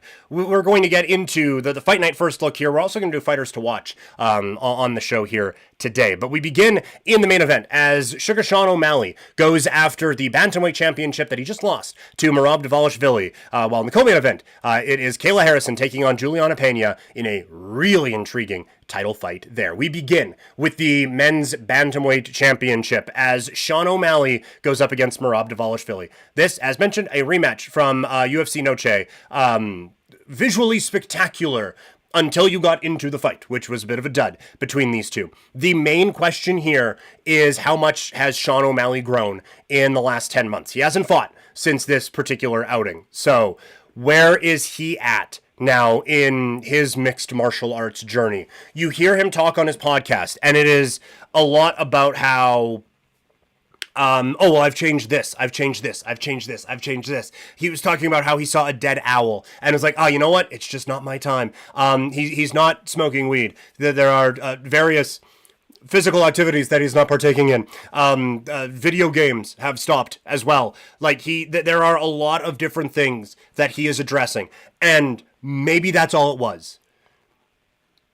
But I don't know if any of those help him stop a Merab Dvalishvili takedown. And that is my concern. We've talked about this before. When you get into excuse making that doesn't have to do with what we saw in the cage, I get worried about that. I have concerns that he just thought, my mojo was off, the aura was off. That, maybe. Not doubting that. I'm not him. I don't know. But there was also in-fight thing. Like, Merab was just better than O'Malley in a few different spots in that fight. And so maybe doing all of these things helps him focus. But I do think that it is not enough to just change a couple lifestyle things and hope for the best. You need to take what you saw from the Sphere and actually address it and implement a new game plan against Merab Dvalishvili, or else you can smoke all the nun weed you want. That guy's still going to kick your ass. So I worry that he is focusing on the wrong things. And now he's not going to come on his podcast and be like, we actually just like, I brought in a Volvo and I practiced my takedown defense on a moving car for 6 weeks. And so now I feel like I'm pretty good. Like, he's not going to give out specifics on that, but, I still just think that he's kind of focusing on the wrong things. So the big story in this is, where is O'Malley's head at and how much has he actually grown as a fighter? The personal development, that's great. But how much has he grown as a fighter in the last 10 months? That is going to be the big thing going into this fight. For Merab, is there another level that he can get to now? Because that was one of the best performances he has ever had. He needs to do that again.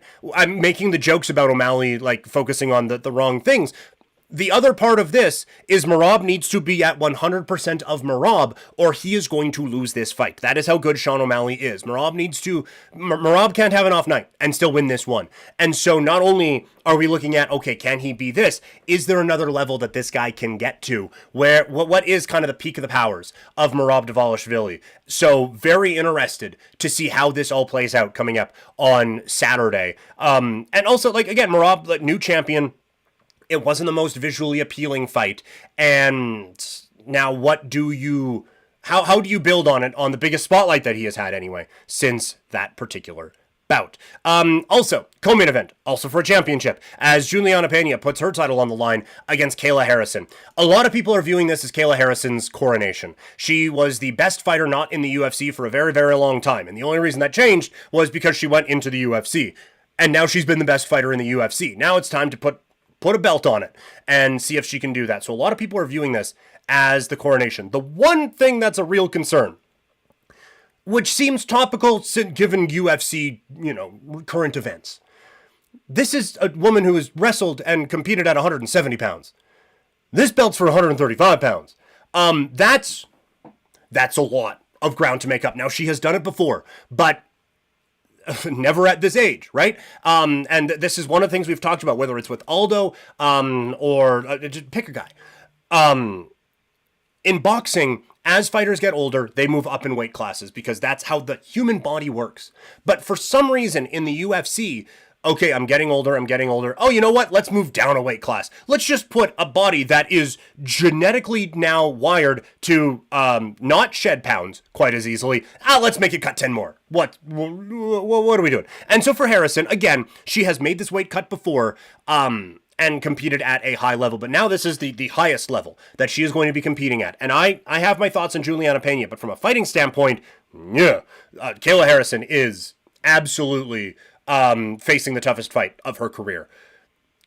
And she's going to be doing it while having just tried to drain like 30 pounds out of her body. So very interested to see what shows up for her in that way. But if we are just looking at like a video game and both fighters are at their peak overalls, it's Harrison who wins this one. And as I am saying this, the champion, Juliana Pena, is fighting for respect. She tried to talk her way into a championship. It worked. She beat Amanda Nunes.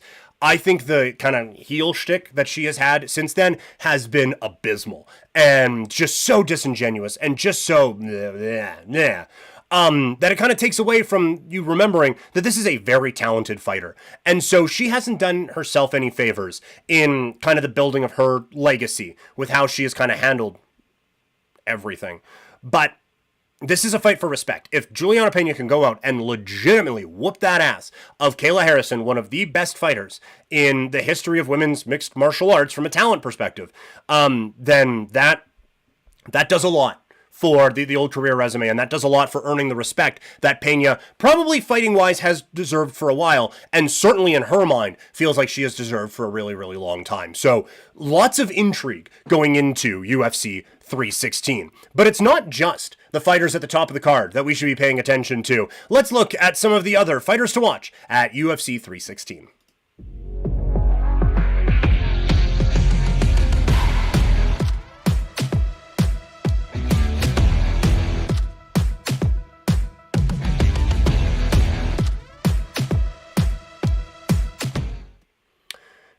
Usually better when those two aren't back-to-back. But anyway, UFC 316 going down this weekend.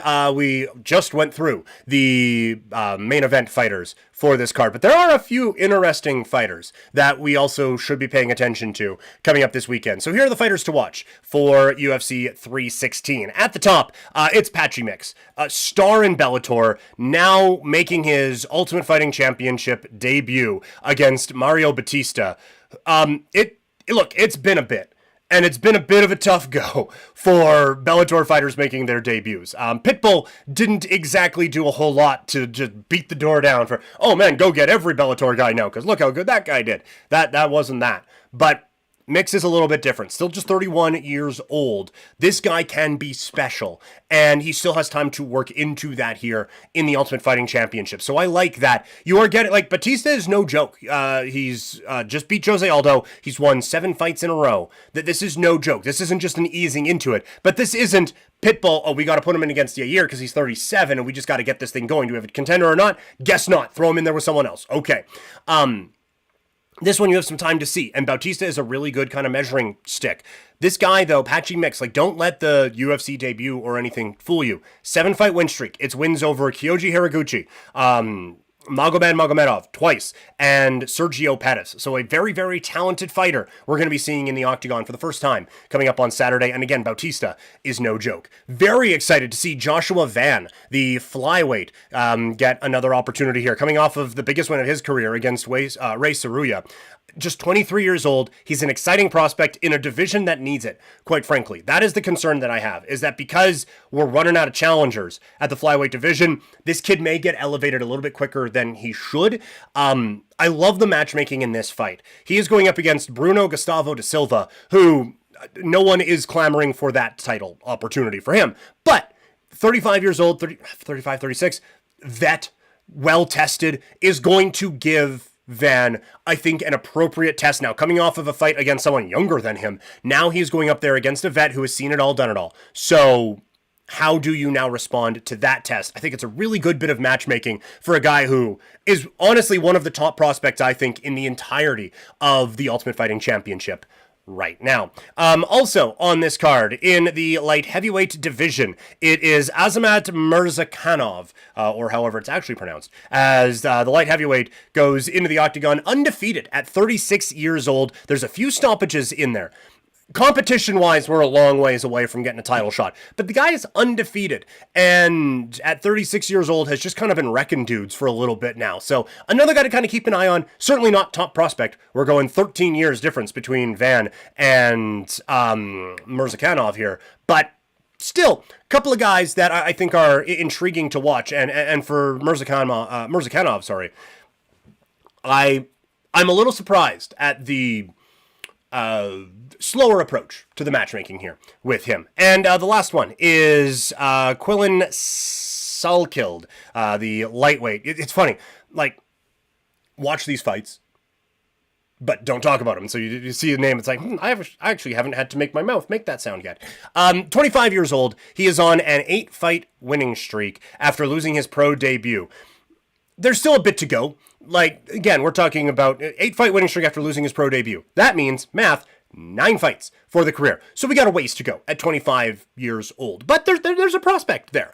And so could be a fighter to watch down the line. So this is one just you put in the back of your head to figure out where we are at with him. But overall, look, at the top, you have a couple very interesting title fights. You have some names. Kevin Holland against Vicente Luque is on this card. You have Kevin Gastelum fighting again. There are names, and then there are some intriguing prospects down. So I think it's a well-built UFC card. We haven't been able to say that in a really long time. Last week was a really intriguing UFC fight night that had a main event that I was very interested in, right up until it didn't happen. The UFC and Mayce Barber have a bit of an interesting problem, and it's a tough one to talk about, but we're going to do our best anyway.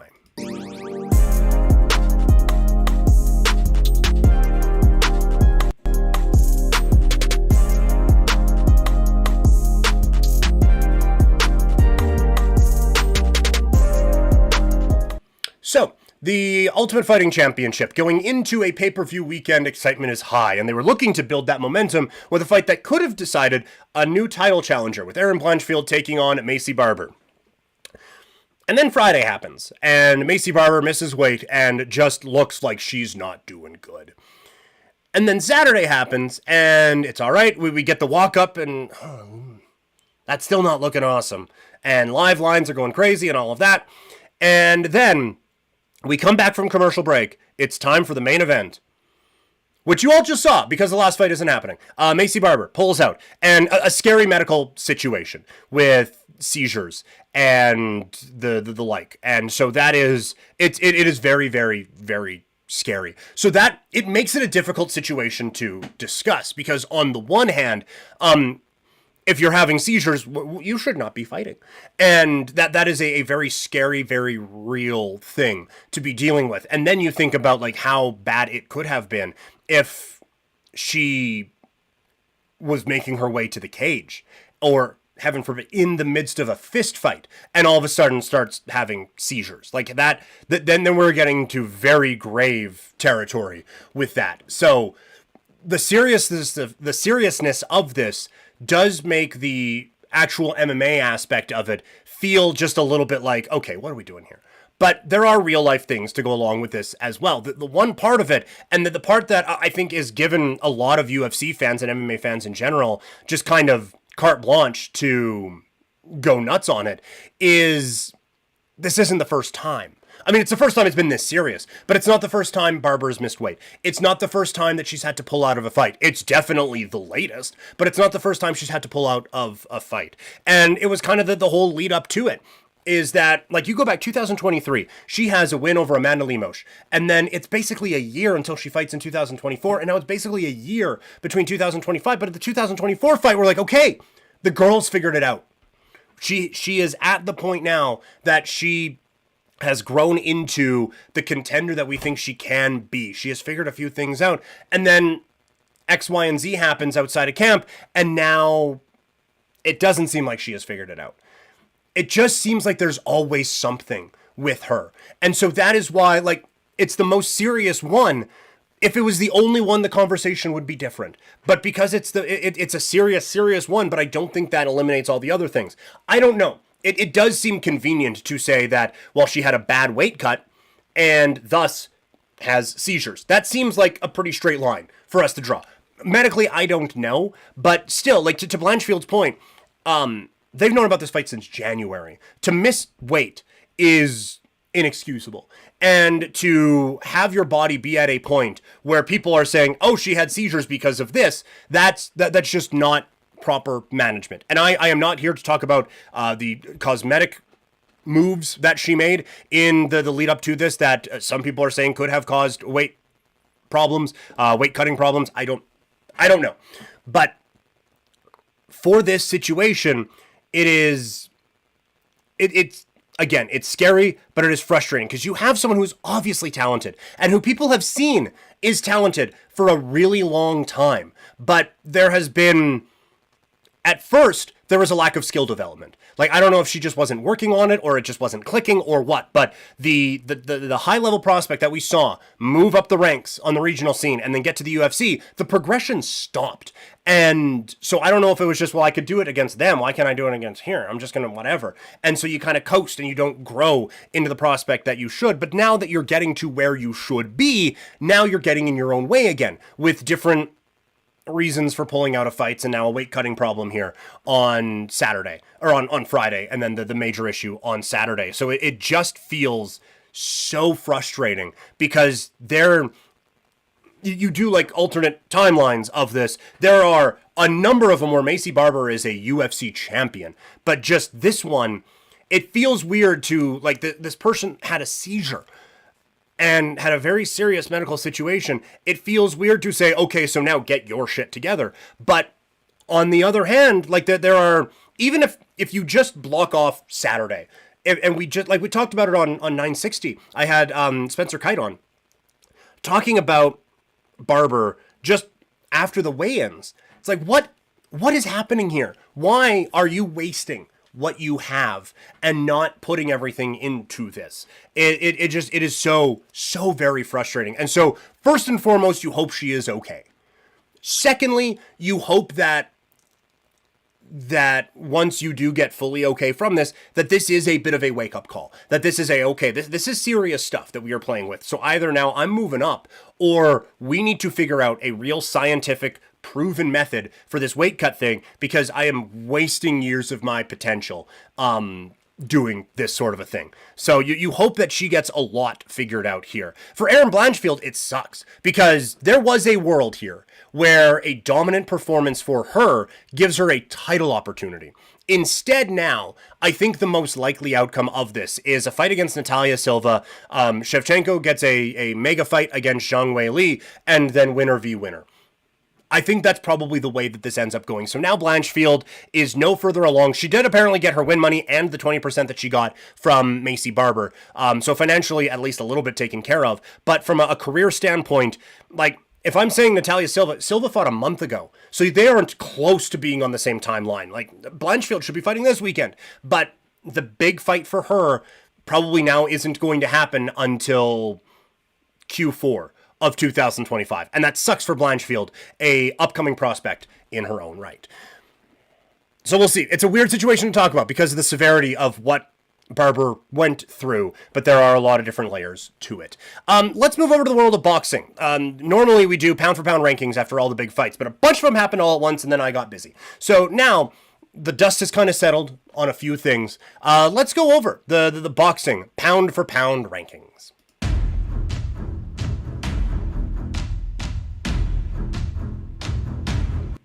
The sport of boxing had a couple very marquee fights that kind of sucked.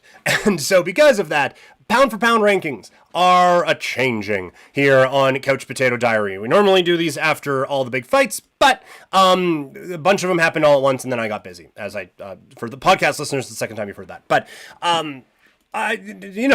never a bad time to go over your pound for pound rankings. So let's dive right in, shall we? We begin at number 10, and that is with boxer, obviously, Jesse Rodriguez. I've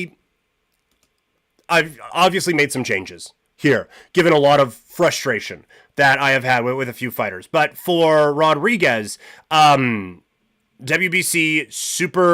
World Super Flyweight Champion, he is on an amazing run in his career right now, and someone that you look at a lot of pound for pound rankings, and he has been in there for a bit. And so my stubbornness now, I think, needs to go away and throw him in there. At number 9, it is Tank Davis. Still one of the more exciting fighters in the sport, and still someone who can absolutely get after it. But someone who we have seen a few performances kind of leapfrog him, and also his performances have kind of knocked him back a little bit. I still think like one big showing and he is right back up the list, but for now, that's where he is at. Junto Nakatani is up next. Another one who a lot of people have high on their pound for pound rankings lists. And so I felt the need to kind of throw him on as well. Again, anytime I would do one of these, you would get a comment about, okay, this guy. And when we do a fights to make, it's like, okay, well, you're focusing on Inoue a lot. Let's focus on Nakatani too, because this is a guy who, really not enough people are talking about. At 7, it is Teofimo Lopez. I don't know how he came out of the whole Cinco de Mayo thing ahead of a lot of guys, but that's where I have him right now. So I have him coming in at number 7. Coming in at number 6, it is David Benavidez. I think he has things have not played out for him very well. Given the Beterbiev-Bivol rivalry that now seems like it might be going to a third, given Canelo's just utter disdain for fighting him at all, a lot of things have not really gone Benavidez's way. But this is still one of the top fighters in the world. And from a skill standpoint, probably should be higher up on this list. I am hoping he gets a high-level opportunity coming up here in September to really showcase the talents that he has. At 5, it is Artur Beterbiev. At 4, it is Dmitry Bivol. These two forever rivals now are linked. They're 1-1 in their series, and so Bivol and Beterbiev are ranked 4 and 5. At number 3, it is Terence Crawford. Still one of the best performances of the last couple of years in the fight against Errol Spence Jr. Moves up in weight. It wasn't a blowaway performance, but it was still a very good showing. Now he is in line for the biggest fight of his career against Canelo, probably. I say probably because a lot has changed in boxing over the last little while, but I still think that Terence Crawford deserves to be up here. At 2, it's Alexander Usyk.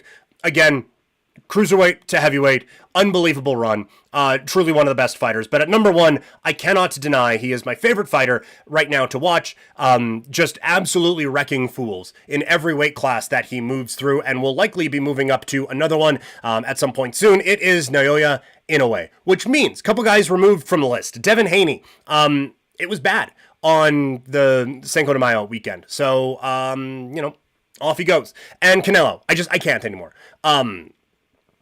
I think we are too far removed from him having a high-level opponent to continue to throw this guy on our pound-for-pound current rankings. We need now actual competitive fighters and actual competitive fights to keep him in the rankings. So, again, one of my all-time favorite fighters, and if we're doing all-time pound-for-pound rankings, he's up there. But for now, it's not competitive fights, so he has to be removed from the list. So those are the boxing pound-for-pound rankings after a tumultuous time in the sport. Let's now move to the world of professional wrestling. We have an announcement coming up on that in a little bit, but first, it's a busy weekend for the WWE. Money in the Bank going down from the Intuit Dome in Los Angeles. What are a few things that I'm excited about or focusing on going into the weekend? Let's discuss. Money in the Bank going down from Los Angeles on a very busy weekend in the WWE. Let's break it down.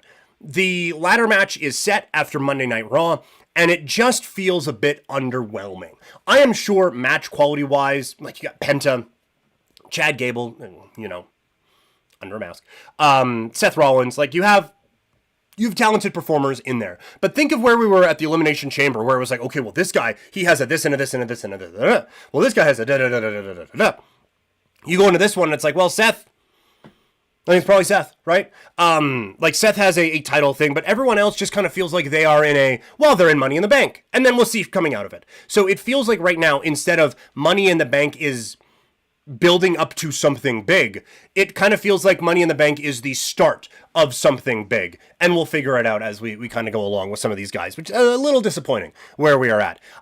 I do think that it's smart booking to put Cena and Logan Paul together against Jey Uso and Cody Rhodes. Mainly, like, you're getting a lot of cheers for John Cena, and that's not something you get with Logan Paul. So those two being combined together, I think actually makes sense on the John Cena side of things. I think the build-up for it has been okay. It was very rushed at Saturday night's main event, but it's a big match for Los Angeles, and you might need one more big push on Friday, but I think that there is at least a bit of anticipation for it, and I think there's a lot of interesting angles that can come out of this particular contest. The women's match, though, I think you have so many ways to go. Honestly, you could main event with this one, and I would be okay with it. They're not gonna, because, like, John Cena, but you could with them. I just think, like, almost everyone in it has a compelling story coming out if they get it or not. Like, this is the one we talked about how, like, Elimination Chamber felt like a peak and it's not on the men's side. It feels like this has a lot of momentum going into it, and a lot of different, everyone has a bit of a story. They've done a pretty good job of attaching a lot of them to the champions on both brands, and so that I'm very intrigued, and I think you can make a pretty compelling case for everyone involved in the match that they could potentially win this thing. And then lastly, Lyra Valkyria, I think, is growing in front of our eyes. I think this feud with Becky has really helped her out a lot. She is not all the way there. She is far from a finished product, but she's so young and so talented, and we're starting to see more of the personality come out. It's not just Nelly Furtado, I'm like a bird. This is someone who actually has some fire, has a personality, and can kind of get it out of herself at times. So an exciting journey for a prospect here, and getting a lot out of this Becky Lynch feud. So just the overall bigger picture look at WWE Money in the Bank. How did they build on it? Get us excited for it on Monday Night Raw? Well, let's break it down. It is time for our Raw recap coming off of Monday's show. WWE on the road to Money in the Bank with Monday Night Raw, the final episode, the go-home show, if you will, for the premium live event on Saturday. I thought Punk and Zayn to start was really, really good. You got a few R-Truth chants in there, but the promo itself, very, very good. They've done such a good job kind of establishing both guys, the motivations, everything like that. I love how they kind of wove it in throughout the night. You have Jey Uso involved in it as well. This is one of the real strengths of Triple H booking, in my opinion. Not to do compare contrast, because we'll talk about AEW here in a little bit. I am in love with what AEW is doing right now. But one of the things that they kind of do is you'll just have like a quick little like, oh, by the way, these guys might have a thing sometime down the road. But with Triple H booking, like, everyone gets kind of woven in that you can look at just one chunk, be like, that's the year now. and we can do all these different things. And they weave it in and out throughout the night, I think, very, very effectively. So that is one of the real strengths of Triple H, I think, storytelling, is what they were able to do. And then Corey Cross, adding some fun to it as well. Stephanie Vaquer is going to be pulling double duty on Saturday as she is the Money in the Bank qualifier. So she has a tag team match at Worlds Collide, and now she is in the Money in the Bank. And so Ivy Nile was definitely there to take the pinfall. You continue the storyline with Liv and continue with the tag team titles there, although boy has that been quiet since then. And so maybe that's what some of the call-ups are supposed to be about, but if you're not going to do it, just don't do it, right? But either way, it keeps Liv out of the title picture, which I do think is good for her right now. Like, she is obviously one of the best performers, and if she ended up being the champion tomorrow, fine. But if that's not the plan, then just keep her out of it. Don't have people kind of attaching it to her, and let some of these other performers get an opportunity to turn themselves into main eventers. And, like, honestly, like we kind of talked about it a little bit before, I could see Stephanie Vaquer just winning the damn thing. You can make a very compelling case for her to get this one coming up on Saturday. Finn is kind of getting his aura back. Not in the old, like, James Dean of WWE thing that they did before, but the part that he is playing with Roxy and trying to tear down the Judgment Day and just being this little smiling shit in the background, I think is really funny, and I think is being executed at a very high level. So I'm at least entertained by it, and he's still one of the best performers that you have in the ring. And then I really liked the Lyra promo this week. We talked about it in the Money in the Bank stories, but she is growing, and you can really see potential with her. I thought it like, call Becky Lynch down, Becky starts, and then she's like, no. You have had your time, now it's my time to roll, and I'm going to tell you why I'm going to kick your ass this weekend. I thought she was great. There is still room for growth. This is not a finished product, but this little stretch here, it is it's not on the same high level, but it is kind of similar, I think, to Liv Morgan in the start of that whole Judgment Day thing, where you were starting to see like, oh, this person has found their character, they have found their voice, and now we're getting the most out of it. I'm not saying that Lyra right now is Liv Morgan. That's certainly not the case. But we are at a point now where you can start to see like, okay, this is someone who is figuring this character out, figuring her own character out, and now knowing how to maximize it. And she's been great in that. I have really, really enjoyed her stuff there. And she's a phenomenal in-ring talent. So you hope for the best there. Once again, Jay and Gunther was perfect. You would have maybe liked a little bit more from Jay than just 3 letters, 1 word, tap. But Gunther coming up being like, you're not focused. You're leading with your heart. Why? You've tried. I believe you've tried. I'm going to relieve you of this burden now. It was a perfect Gunther promo. These two, I think, have such amazing chemistry together. I don't know how it is going to go on the Monday after Money in the Bank, but I could see, like, you could go to this rivalry anytime. This is going to end up being, I think, one of the highlight rivalries of the singles run of Jey Uso. And then El Grande Americano gets into Money in the Bank. I think from a story standpoint, like, you make Gable do double duty and kind of tell that story that way as he's facing Vikingo for the AAA Mega Championship. So you do that and kind of tie that story in here a little bit. So there is that. And Gable, I think, in a ladder match is going to be a lot of fun. But no Punk, no AJ Styles does make it a little underwhelming from a star quality standpoint, and maybe those guys get thrown into something, but we will see. Overall, I thought this was a strong show. You built up quite a few things and were able to progress, I thought, pretty well. Announcement time. If you are into pro wrestling, we are launching a new project here through Couch Potato Diary. It is going to be called Living Room Lariats, pro wrestling talk from Couch Potato Diary every week. All the wrestling content that is on Couch Potato, we are going to kind of put it all together, and like how we do the mega previews and stuff like that. Each week, we're going to put all the wrestling content from Couch Potato together into one weekly show that you can get exclusively on Spotify. And so we are going to, at least for now, do that through Spotify, and put this one as like a big thing. And also, like, if you're just like, oh, okay, well, it's a whatever, there's going to be a lot of bonus stuff on there that you're not going to get on the traditional Couch Potato, on the flagship show, if you will, on Couch Potato Diary. Still going to be up on YouTube, but the podcast, it's going to be a new podcast stream, and there's going to be some, for podcast listeners, original audio in there as well. So really excited about it, and I think it kind of opens the door for a lot of things, and I already have a couple other ideas for some bonus content on there as video podcasts through Living Room Lariats. Don't look for it now. We haven't officially launched it yet, but that is going to be coming up here. The first one will be coming out. It'll be every Friday morning. You will be able to get your Living Room Lariats there. So a new project that we are working on there. So this stuff will be included in that, as Money in the Bank, not the only focus of the wrestling world this weekend, as worlds will collide out in LA. Let's take a look at what we're excited about for the Worlds Collide with our early stories.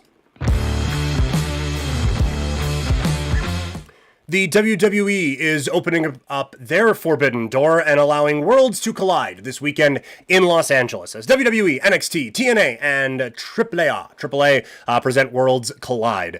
I think this is going to be a really, really fun show. Like, just in-ring match quality, it's going to be unbelievable.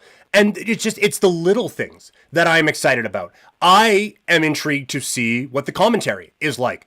I think my personal thought is, and it's just from the promos that they've had for the big weekend, where they have a lucha move and they have Joe Tessitore's, oh my God, really bad Joe Tessitore impersonation, but they have that playing over it, and then Michael Cole doing a call for Money in the Bank. So I think Joe Tess is going to be on the call for this.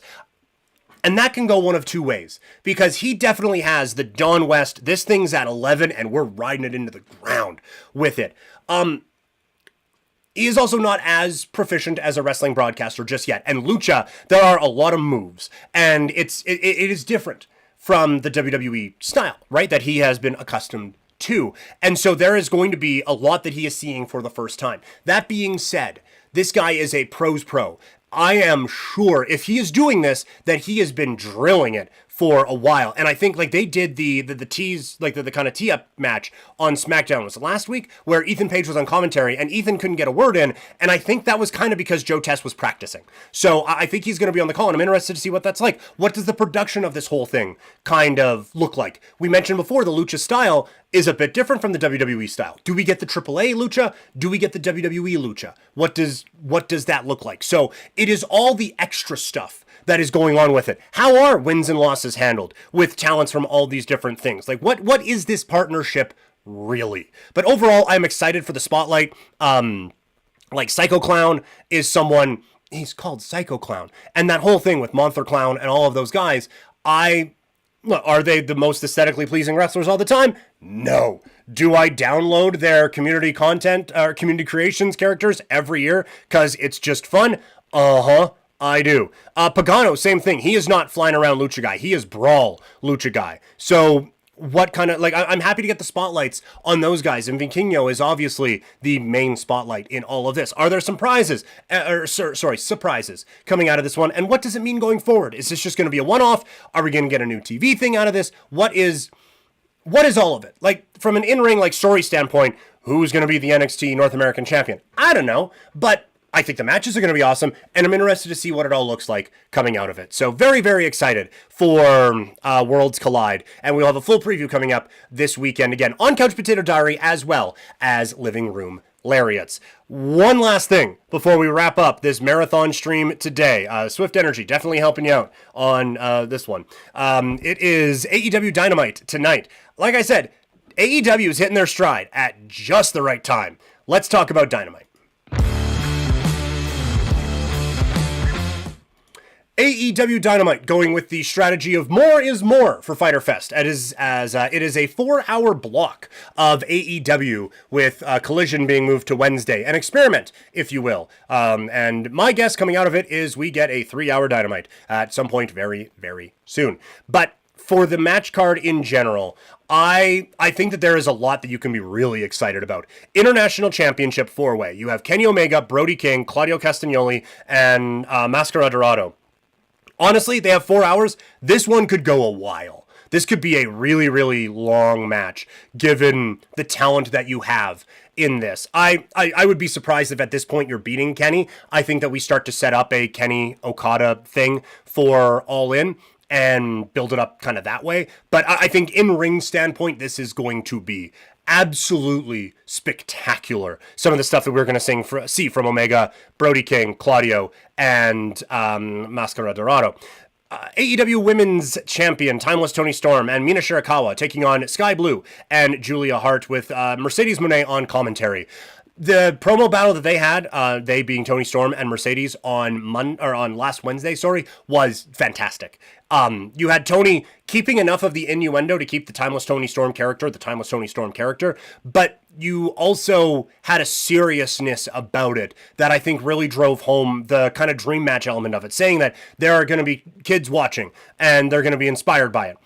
She said it in a Timeless Toni Storm way, saying, holy shit, these bitches are crazy. But like they are treating this with the respect that they should. And so the one thing, and we saw it, like there's still a bit before All In. And we saw in WWE with WrestleMania, Gunther and Jey Uso got to a hot start.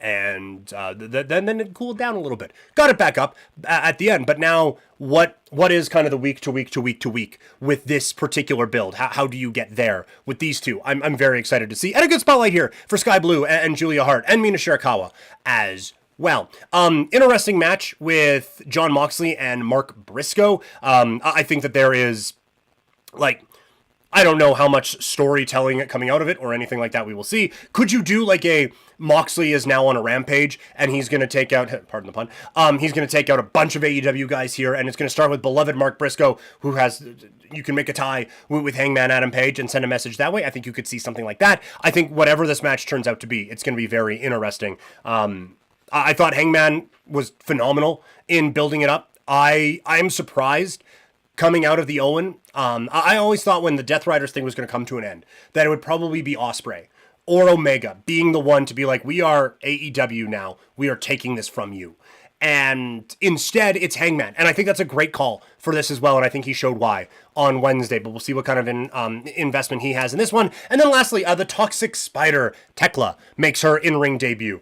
She obviously, like, she's always been in shape, but she definitely spent her entire time away from Stardom before AEW doing crunches, because the abs were popping on Wednesday. But she has a look, obviously. And the spider thing and the quick whip around, like, it's gifable, it is memeable, and it's memorable, more frankly. I just came up with that. But I am so high on this talent. I love the character in Stardom, and I actually kind of thought was a touch underutilized in Stardom, especially when the Marigold stuff came down and everything like that. But this is genuinely one of the better performers in the world and has an amazing character coming right into it. I think can really buy into that. I think you have an interesting feud already with Jamie Hayter that kind of keeps her, I don't want to say occupied, but gives a pretty high level spotlight to that, and can tell an interesting story with Hayter as well. As she said, like, that this is a career turning point, and then she lost at Double or Nothing in the Owen. So where does she go? Well, now she gets jumped by Tekla, and you have a big thing happening out of this. But there's a lot there for Tekla. I genuinely could see her as a women's world champion at some point. I think she is that good. So a lot of intrigue coming on AEW. But like I said, like they're hitting a stride. There was obviously a lull there for a really long time. I do think patience has kind of paid off here a little bit with the Death Rider storyline, because now you have Hangman able to be the one to save AEW and really solidify him as a superstar. Not that he isn't, but solidify him as like the face of AEW. If they would have had Swerve win it, and then you have Hangman Swerve one more time, there's a way you could have done it. And there's a way you could have done it to save us from the Death Riders thing a bit ago, and maybe not brought down TV and attendance ratings to the point where 3,000's a win. But I'm not saying that this was the only thing that caused that. But I do think that there are openings now. Like, you've been patient with this, and there's a chance that it really pays off. You have a women's title feud that I think a lot of people are really going to get behind. You have Okada, Omega, we're presuming that people are going to get excited about. Ospreay, Swerve, whatever direction they go in, I think a lot of people are going to be really invested in that. So you have stories that people are excited about. You have a match quality that AEW is just second to none on. Also, the times that AEW thrived were the times that WWE were down, right? Like they were the alternative. Well, WWE, obviously, financially on fire. Creatively, we talked about it earlier. There's a lot to like about what WWE is doing right now. But there are a couple cracks in the foundation a little bit now. The move of WrestleMania away from New Orleans to Las Vegas, it feels like a cash grab, right? And so people are like, And then R-Truth is gone. And you're releasing like Cora Jade and Dakota Kai and all these wrestlers who have had real health problems and worked their way back and you're cut. And so there is a perception problem with WWE amongst certain members of the fan base. There's always going to be the tribalism thing. But WWE doesn't feel as unconquerable as they felt 18 months ago. 18 months ago. This does feel like there is an opportunity, at least for AEW, to come back into the overall general populace and start to have it where 5,000 people are coming to your shows and you're not losing to NXT every single week. So I think that there is a lot that you can be excited about for AEW. I think they're kind of peaking at the right time, and WWE has started to open the door for them a little bit based on a couple of their moves. So big time for AEW. That is going to do it for a marathon Couch Potato Diary today. Thank you all so much for hanging out. Don't forget, if you are watching, hit that like button, hit subscribe if you're watching on YouTube. You can follow if you're on Kick or Twitch. Subscribe would be great. I would love it, obviously. Deeds with a subscription earlier today. Greatly appreciate that, as always. But yeah, any support that you guys could have would be great. Leaving a review in podcast form, hit that subscribe button as well. And again, if you have the means, I would appreciate it. We got the tip jar out. Certainly not required, but definitely appreciate everything that we get in there. Follow me on social media. I am at Primetime Klein anywhere out on the socials. Again, podcast form. You can get this on Spotify, Apple, or wherever you get your podcasts. Watching, it is on YouTube. We break up all the clips into different playlists and everything like that. So if you hung out for the wrestling, didn't love the hockey at the start, well, there's playlists for you for all of that. Same thing goes for On Daily Motion. All right, so 2.5 hours. That was fun. Let's do it tomorrow, shall we? We're going to have another stream coming up on Thursday. Again, that one is going to be a 10 a.m. stream. Going to be breaking down what we saw in Game 1 of the Stanley Cup Final and a whole lot more. So thank you all so much for hanging out with me today. Have a great rest of your day.